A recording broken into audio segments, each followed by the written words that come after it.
Assalamualaikum warahmatullahi wabarakatuh.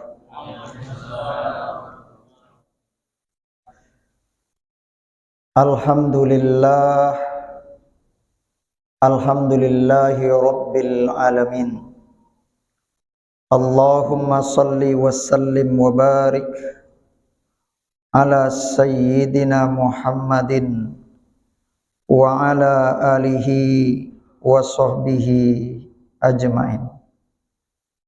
Summa qala Allah ta'ala fil Qur'anil Karim, a'udzu billahi minasy syaithanir rajim. Bismillahirrahmanirrahim.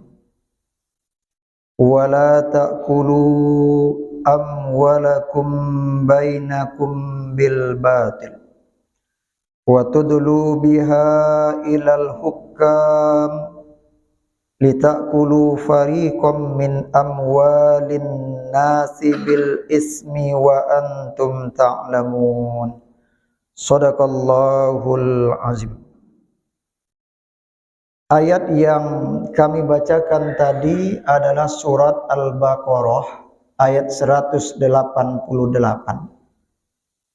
yang mana sebelum ayat ini ada beberapa ayat itu menjelaskan tentang puasa Ramadan.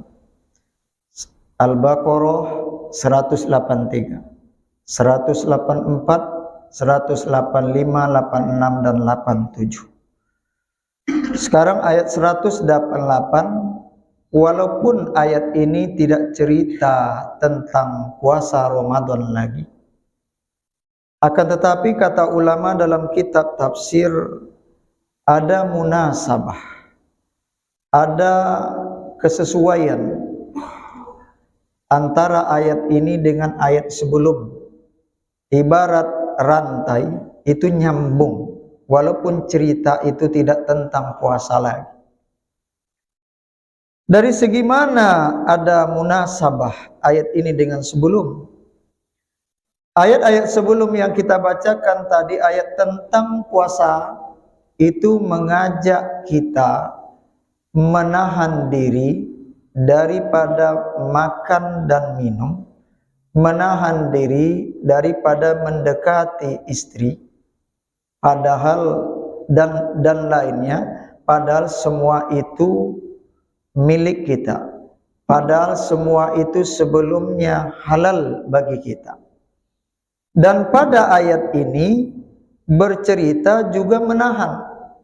Tadi menahan diri daripada menikmati yang dia milik kita. Ya, sekarang menahan daripada hak-hak yang bukan milik kita atau hak milik orang lain.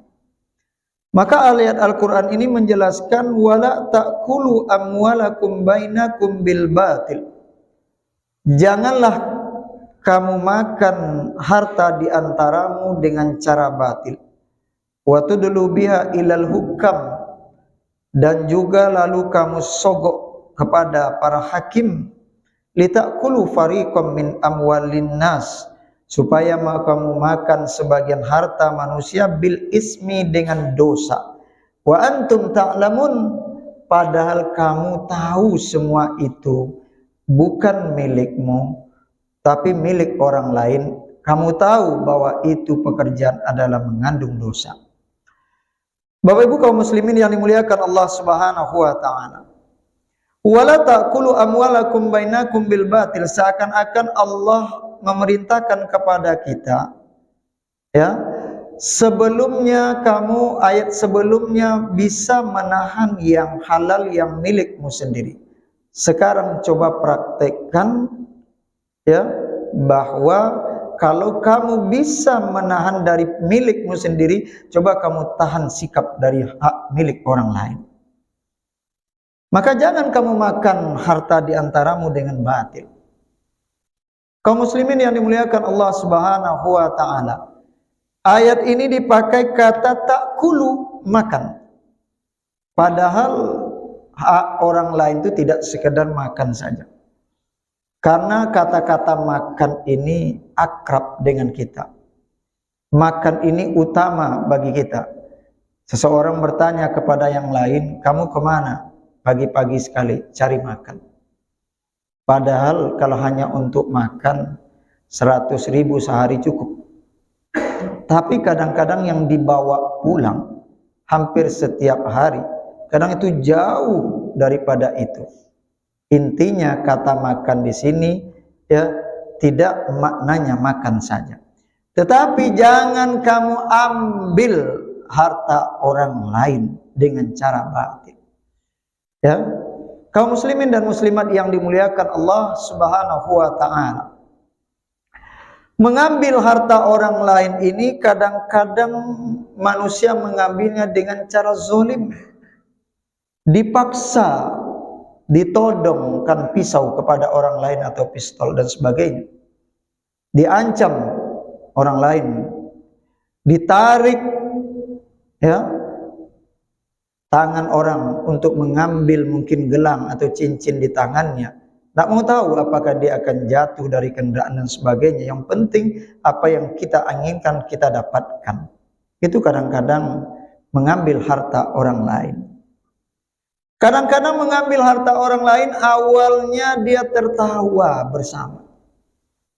Ya, senda gurau bersama. Apa contoh orang-orang yang di meja judi, mereka berteman akrab, mereka bercanda ria, tapi tanpa disadari harta yang lain diambil oleh seorang yang lain. Yang kalah, yang menang mengambil harta yang kalah dengan cara batil. Kenapa dengan cara batil? Karena berjudi itu tidak dibenarkan oleh syariat Allah Subhanahu wa taala. Dia tertawa, dia bergembira, tapi hartanya diambil oleh yang lain dari yang lain. Dan akhirnya dia sadar bahwa hartanya tidak ada lagi pada diri. Yang ketiga, ada kalanya mengambil harta orang lain itu dengan cara orang lain itu tak tahu bahwa hartanya diambil orang. Contoh, kita pergi ke pasar, lalu orang yang berdagang di pasar memainkan timbangan. Ya, timbangannya seharusnya 1,9 on diatur menjadi 1 kilo. Kita yang membeli, kita tengok 1 kilo, nampak langsung. Kita anggap ya 1 kilo. Kita bayar. Kita tak merasa uang kita diambil orang. Kita tak merasa harta kita diambil orang. Tapi sebenarnya hak kita, harta kita sudah diambil oleh orang yang berbohong dalam timbangan. Memainkan timbangan untuk mengambil hak orang lain. Ini contoh kecil. Contoh besarnya adalah ketika seorang itu korupsi, mengambil harta banyak orang, harta rakyat, harta sebuah kelompok dan sebagainya. Kalau satu orang bisa kita bayar dengan cepat. Rakyat tak tahu, orang banyak tak tahu bahwa harta mereka diambil oleh koruptor. Ya, tetapi koruptor mengambil dengan senang hati, padahal wa antum ta'lamun, mereka tahu mereka mengambil harta orang lain. Kaum muslimin dan muslimat yang dimuliakan Allah Subhanahu wa taala. Dalam ayat ini terlebih lagi dilarang ketika kamu ambil harta orang lain lalu kamu sogok pula hakim untuk mengambil harta orang lain itu. Ini terjadi, ada seseorang, 2 orang yang hutang piutang. Orang yang berhutang tidak mengakui hutangnya, dia berhutang kepada orang lain itu. Yang akhirnya yang menuntut hutang karena tak punya bukti, hal ini dibawa ke pengadilan. Lalu ada kalanya nanti disogok hakim. Kaum muslimin dan muslimat yang dimuliakan Allah Subhanahu wa taala. Kadang-kadang ini terjadi juga orang-orang yang mengambil hak tanah orang lain. Tanah tanah orang lain itu memang milik dia. Tapi dibuat rekayasa, mungkin suratnya dipalsukan atau bagaimana caranya, diambil lalu dibawa ke pengadilan. Dia tahu bahwa itu bukan milik dia. Dia tahu bahwa harta itu milik orang lain, tapi terlebih jahat lagi, orang lain itu dibawa ke pengadilan dan orang yang merampas mengambil itu menang, lalu orang ini dipenjarakan ataupun dikalahkan minimal. Kaum muslimin dan muslimat yang dimuliakan Allah, ayat ini cerita tentang itu. Maka Rasulullah sallallahu alaihi wasallam mengatakan, ala annama ana basarum mislukum, saya juga ini manusia dari satu sisi sama dengan kalian. Ya.